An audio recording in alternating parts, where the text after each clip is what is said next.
An inappropriate look or an eye roll, offence is taken, and before you know it, things get out of the hand and the workplace becomes toxic. Internal dispute resolution, grievance and complaint investigation, inappropriate conduct, inappropriate use of power, inappropriate application of process, policy and procedure, and inappropriate use of resources. Code of conduct investigations can also include sexual harassment investigations and racial discrimination investigations. During all the Australian Security Academy Certificate 4 and Diploma of Government investigations, I personally conduct the Code of Conduct investigation component of those programs. Participants in the program will learn all aspects of conducting Code of Conduct investigations internally within government departments or as a consultant to a government department or even a corporation. In the course of your investigation, you will conduct records of interview with the complainant and the respondent, and you'll also conduct interviews and take statements from the witnesses in the matter. So how does it come to this? People in the workplace are there to conduct their work. They're not there to fight and disagree and argue with each other. If you work for the taxation department, the duty of your work is to tax people and enforce the tax legislation and ensure people pay their tax.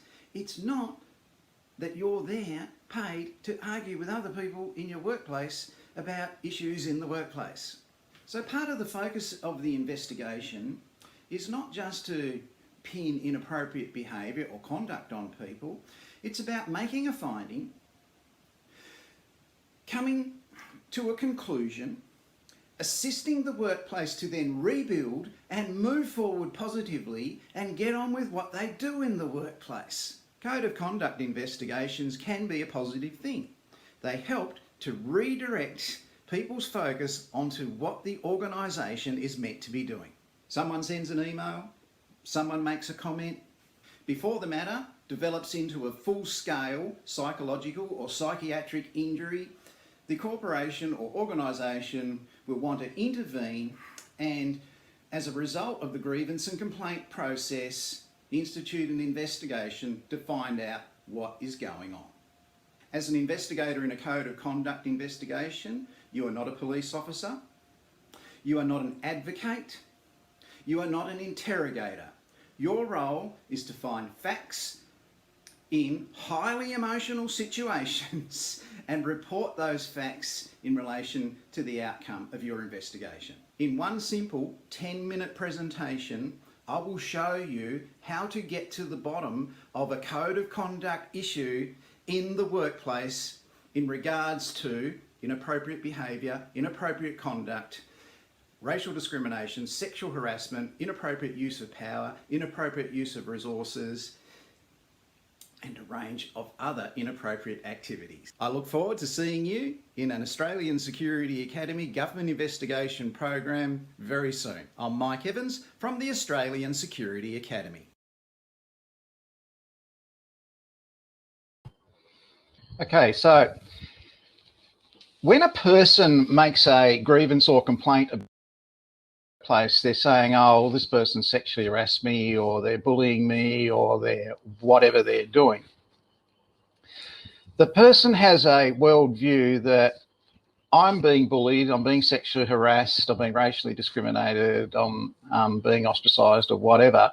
The organisation will look after me. Now, that is true. That's what we want. That's the person's view. So they put in a grievance in relation to that. So that's what they do. Now, that's the claimant's view in relation to how they're being treated at work. Now, the organisation has a completely different view. They go, all right, if Mike Evans is being bullied and harassed, Where's the evidence? That's the way they look at it. So they get you to come in as the investigator to have a look at what evidence exists to substantiate his claim.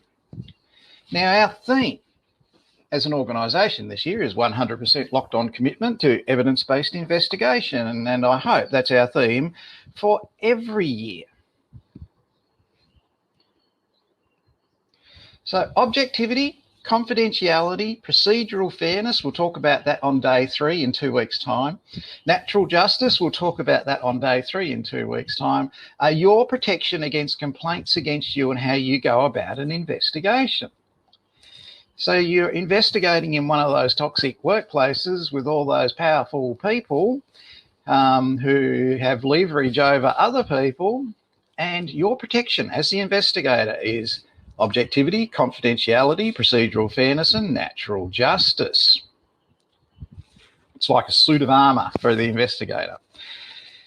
As an investigator, as Pat said, you've got to respect all stakeholders during an investigation. They must be advised of their need to provide information beforehand.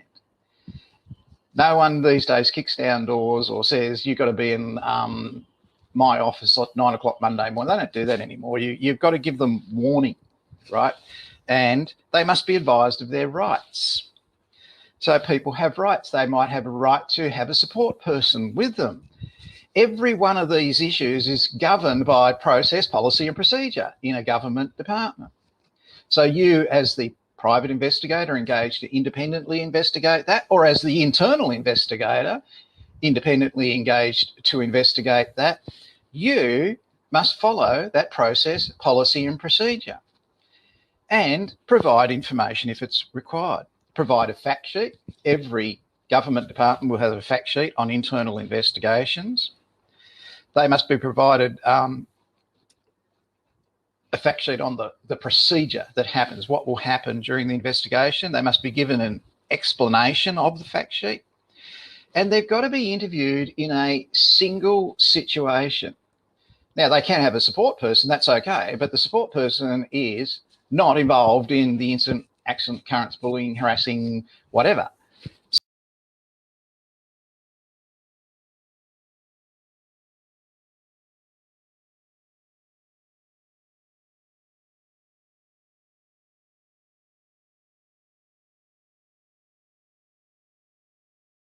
For the respondent and a complainant in an internal bullying and harassment manner.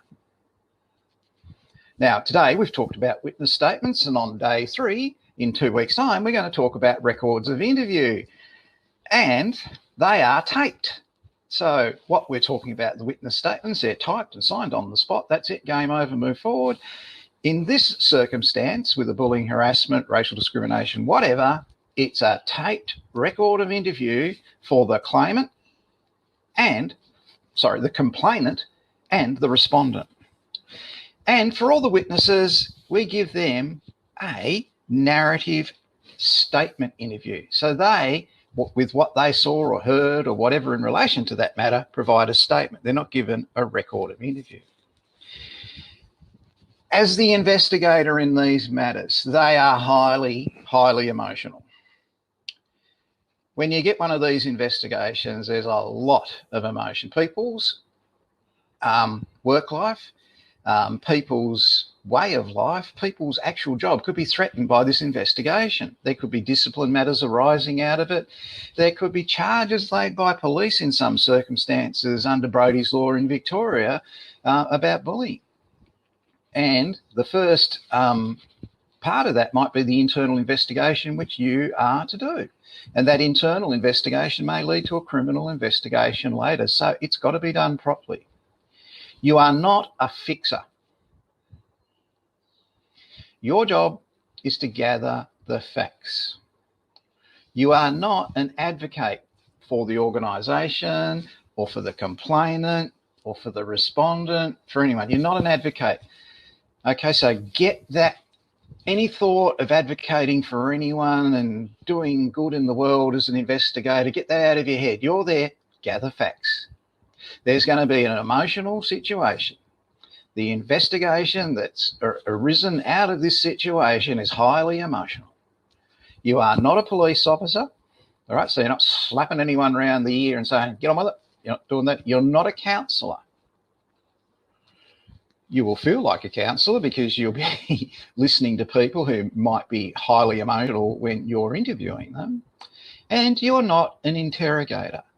So we've got to be really clear about all of that, okay? You are simply the person assigned to gather the facts in relation to the matter. It could involve fraud. It could involve inappropriate use of organisational vehicles, organisational equipment. People take computers home. All sorts of strange things happen. So when we're talking about this in the sort of fraud prevention context, we're looking at risk management. And the concept of risk management is it's easier and less expensive to build a fence at the top of the cliff than it is to pay an ambulance to wait at the bottom with 2 people in there to attend to the people that fall off the cliff. So we're preventing. Now, in fraud control, process, policy and procedure is in place to prevent it. People get an induction. They get ongoing training. They get reminders through the intranet. They go to little seminars on it. They watch little videos on it. Pat and I go in and we train in it. PricewaterhouseCoopers go in and they teach in it. So these things, in whether it's fraud, bullying, whatever, they're prevented through that knowledge of process, policy and procedure. Now, sometimes someone misses a meeting, right? That can happen. And sometimes someone doesn't understand. Misunderstanding, that's not a crime. So that's very important. It's very hard to prove a fraud if that's what you're doing. In a business transaction, the challenge for the victim is prove that a fraud was committed and it was not just a bad business decision. Commercial environments are affected by market forces, poor planning, bad weather, lack of supply, pandemics. It can be difficult but not impossible to prove the intent of the offender. So we're doing this as an internal investigator. All sorts of things come up. Who commits fraud internally in corporations and government? Well, individuals, organised criminals plant people in there. They get them into the transport department so they can find people through car registrations and stuff like that. Fraudsters will target any vulnerability that they find, weaknesses in the system, and exploit human greed and human trust. One of the great warning signs of someone that commits fraud is a person who, for example, has been in the workplace for 20 years and never goes on holidays. There's a reason they don't go on holidays. So you as an investigator, and this is what piqued my interest yesterday in that chat room with the government investigation people, they were talking about people who are influential, people that were powerful, and how do you go about investigating that?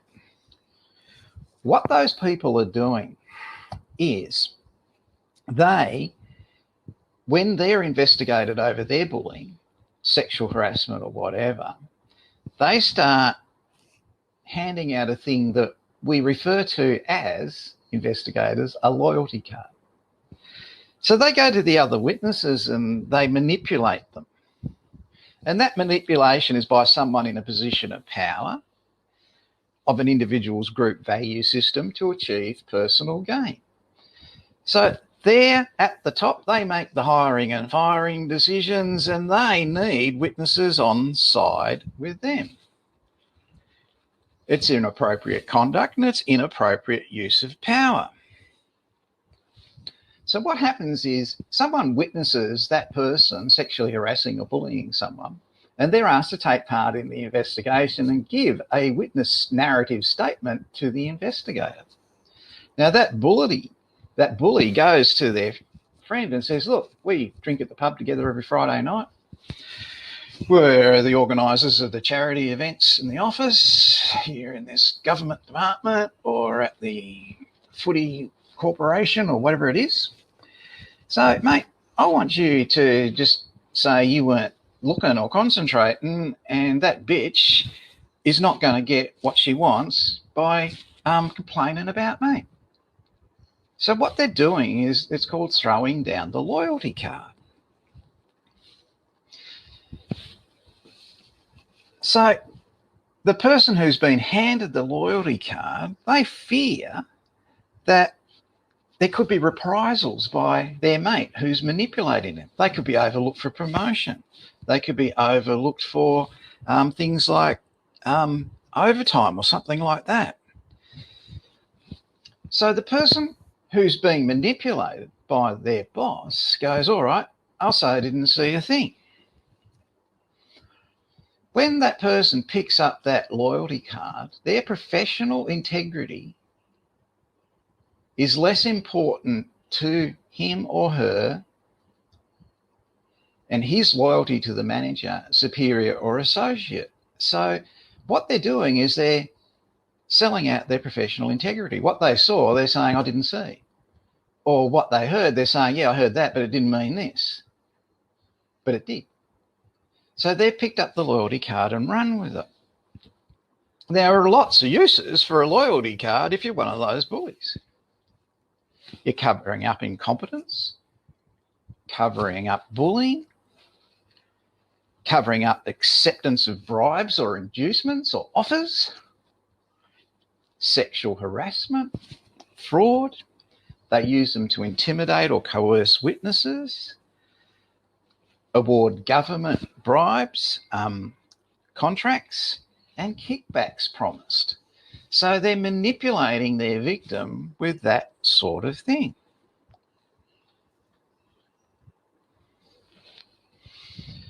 Once they get what they want, they start to threaten a person. So when you get a person who you've got to interview as a witness in a matter of bullying, harassment or fraud in a government department that fears one of those very powerful people, and they say to you, well, Miss Investigator or Mr. Investigator or Mrs. Investigator or whatever, I really don't want to be part of this. I don't want to give you a statement.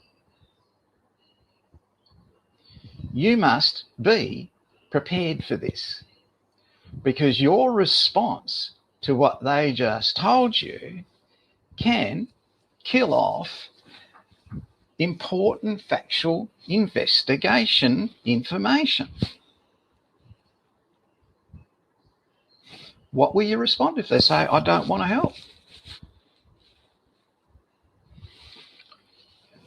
So keep in mind, your investigation must be 100% locked on, committed to evidence-based investigation. You don't manufacture any evidence, and you corroborate everything you find. Now, the response when someone says, I don't want to participate in this, I don't want to give you a statement, you've got to be direct, put on your big investigator's pants and say to them, what is it that causes you to be concerned about giving me a statement in relation to this matter? You've got to get them to come right out and say what that is. If they say it's fear of reprisal, what do you say next? Who are you fearing reprisal from? You get them to come out and tell you. And they say, well, it's my boss. I could lose my job. I need this job. I've got 4 kids in private schools and blah, blah, blah, blah, blah, blah, blah, blah. You have got to be persistent and get the cooperation of that person.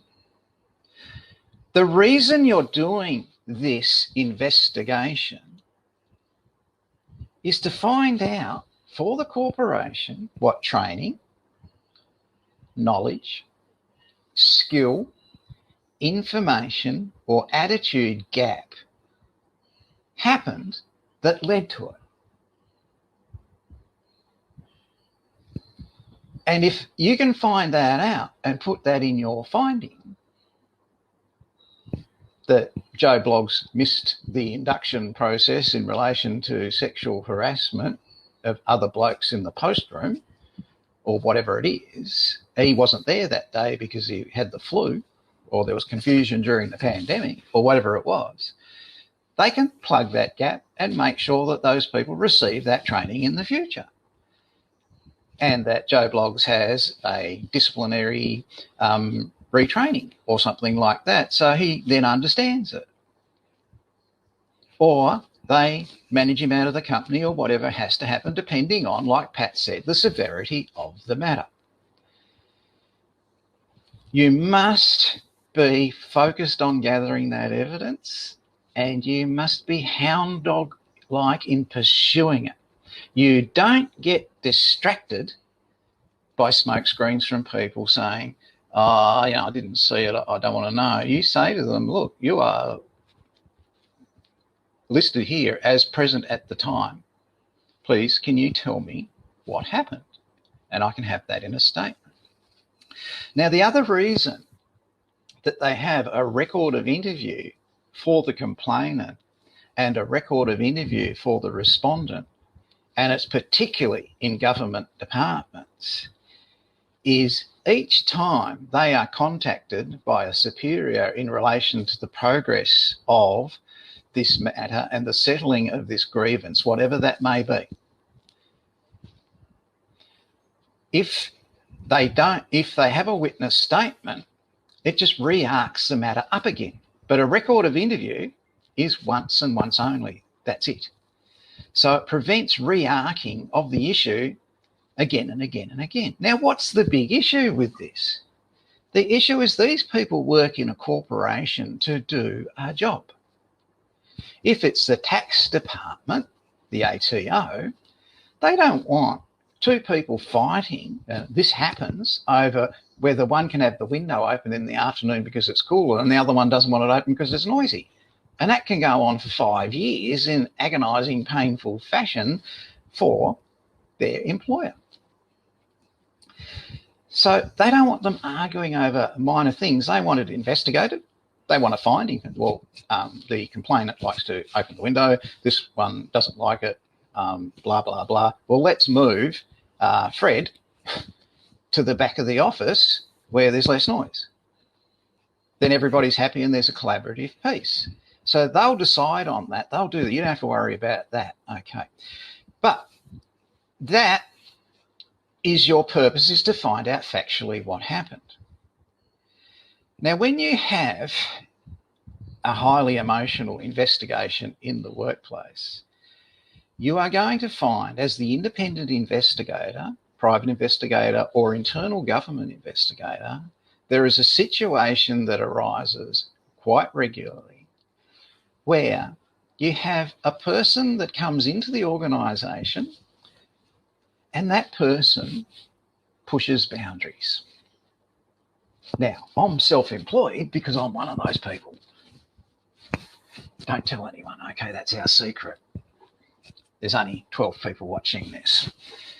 So I go and have my induction, and this is what you'll be investigating. So I go and have my induction. They go, yeah, righto, you've got to get in here at 8:30. Then there's morning tea, which is 10 to 10:15, and then you go to lunch 1 to 1:45, and 4 o'clock for afternoon tea, 15 minutes, knock off at 5 o'clock. Now, I am one of those 1% of difficult people that HR managers know exist, and they just push every boundary that ever comes along. So I've been told that, and for the first week, I sort of comply and pretend I fit in, and I infiltrate the organisation. And then after that, I start arriving around about 9-ish. I go to morning tea about 9:45-ish to 10:30-ish. I don't smoke, but all the other people get a smoke break, so I go and have 40 minutes smoke break. Then I go to lunch, 1 o'clock till around about 2:40 or so-ish. Come back for 5 minutes, play Minesweeper, Tetris, and then, I go and have afternoon tea for 3/4 an hour, and then I knock off at 25 to 5. Now, the other people in the organisation, they start to notice this. They go, hang on, we're carrying that guy. He's arriving late. Got to be good to get away with this. He's arriving late. He's going to, well, he doesn't smoke. He's having smoke breaks for 40 minutes. He's not doing any work. He's taken home a paycheck that's enormous, and we're doing his work for him. We're not having this. Do something about it. So they put in a grievance about it because they're just over this slack person that they're carrying. So you come in and investigate this and you go, oh, right, yeah, this witness says this and this witness says that and that witness and that witness and that witness, they all say that. And they're all saying the same thing. They've diarised his times. Now, where he clocks in on the clock-in clock, that all matches up with what they say. And the CCTV, that shows him going out and this guy's nailed. Now, they've been to their boss in that department and they've said, Mike Evans is freaking off and not working and we're doing it. And he's going, no, don't worry about it. No, he's all right. Give him a chance. And that's what that boss's attitude is. So what you've got is the worst case scenario that can happen in a workplace, corporation or government, doesn't matter, and you're the investigator. It's where one of those 1% of very difficult people has clashed with a boss that doesn't enforce a boundary. And within 2 weeks, I can turn that whole place toxic. Yeah. So, evil laugh. So, that's what's happened. And you've put in your report that they've employed one of those 1% of people. We've got to make HR have new training and fix their knowledge, skills and information and fix Michael Evans' attitude gap. So they get rid of me, manage me out of the company. So that's the worst case scenario. The person that pushes every boundary clashes at the same time with the boss that doesn't enforce one. Then what happens? Well, you've got a whole bunch of demotivated people in the tax office. They're just going, oh, geez, well, I did more work carrying him than you did. And the other person goes, no, I did most of his work. And no, I'm doing... And it just makes a complete mess. So what happens there is they have to now rebuild and move forward. And that's the part of the focus of your investigation, is that, okay, this resulted from a boundary pusher, a non-boundary enforcer, a knowledge, skill, information, attitude gap, and training gap, right? That's all what's collided here. Now we've got to rebuild and move forward because this part of the tax office should just be taxing the living Christ every last cent out of Michael Evans. That's what they should be doing. They shouldn't be fighting with each other. That's what they're here for. So now we're going to rebuild and move forward. In Queensland, 10 years ago, a bloke who reckoned he was a Tahitian prince did exactly what I just told you. And he got put in charge and kept getting promoted, I guess, to get him out of the way. And he never went to work much. He robbed $30 million from that government department. It took the government down, basically, the Premier at the time. He went to jail for it. But that government department then had to rebuild and move forward. We had a student come to us several years ago and she rang me and she said, I'd like to do your course. I said, oh, that's great. You know, what's your background? She said, oh, I work in a government department. I just sit there and read books all day. I thought, well, yeah, that's great. Wonderful. Why do you do that? She said, oh, well, I was a temp and I was hired to do some data input and I was doing it. And one day I saw an anomaly and I told my boss about it. And my boss said, oh, don't worry about that. No, that's not right. Keep going. So she was putting in more data. And a couple of weeks later, she said to her boss, hang on, here's another one. And the boss said, no, that can't happen. Disregard that. Don't do that. Don't worry about it. Just keep putting more in. She did it again for another week, found another one. The boss said, ignore it. She went up a level to the next boss. The next boss looked at it and it was a TAFE college. And it was a TAFE college that was blessed with, hard to imagine in these pandemic times, thousands of overseas students. And this teacher in this TAFE college was selling engineering degrees for $7,000 to anyone that paid for it. So if you gave him $7,000, which was 70% of the cost of an engineering degree, you didn't have to go to class. Mum and Dad back in India were very happy and proud, and you had an engineering degree. They called him Mr. 70%. That's what his nickname was. He went to jail for it. Now, how did that affect our complainant who found this out? He was the most popular person in the workplace. Every time they were collecting money to raise money for someone, who'd had an accident, or husband had lost his job or something, in the workplace, and they just needed a little bit, $50 extra cash to get them by or something like that. He was the first person to put his hand in his pocket. He'd shout everybody at the pub Friday night, a couple of drinks. Of course he could, he had a fortune. So he was a really popular bloke. And he lost his job, and they all blamed it and iced out this temp secretary as a result, who'd been put on full time in the meantime.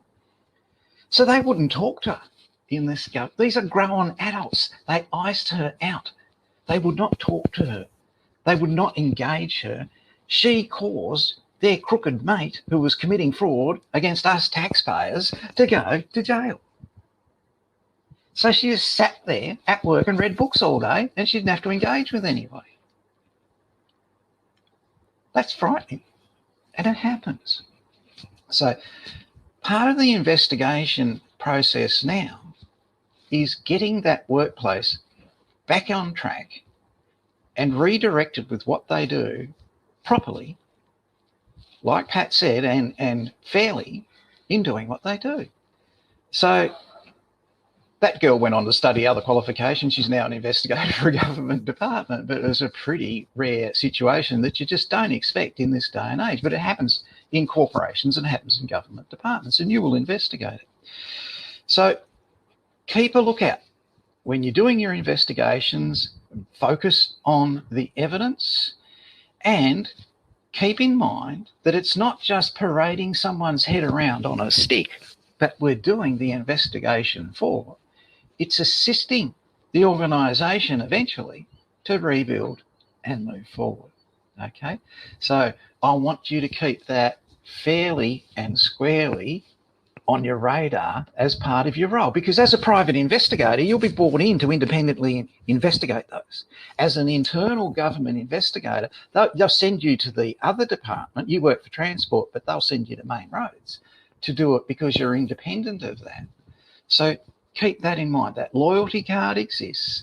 You stay doggedly focused on what happens in relation to gathering evidence. You're not a police officer. You're not a counsellor. You're not an advocate. You're not an interrogator. You're the independent investigator who's separating emotions from facts. You're aware of boundary pushers. You're aware of non-boundary enforcers. You're aware of loyalty cards. And you can get a person to come straight out and say why they don't want to participate and give you a reason. And each time they give you a reason, you've got to be consistent and say, well, I need your cooperation here because I'm evidence focused. And if you saw it, I need a statement from you in relation to it. It's there in the process, policy and procedure. It's confidential. It's procedural fairness. It's natural justice. And it fits with what the organisation exists for. That's the internal investigation presentation.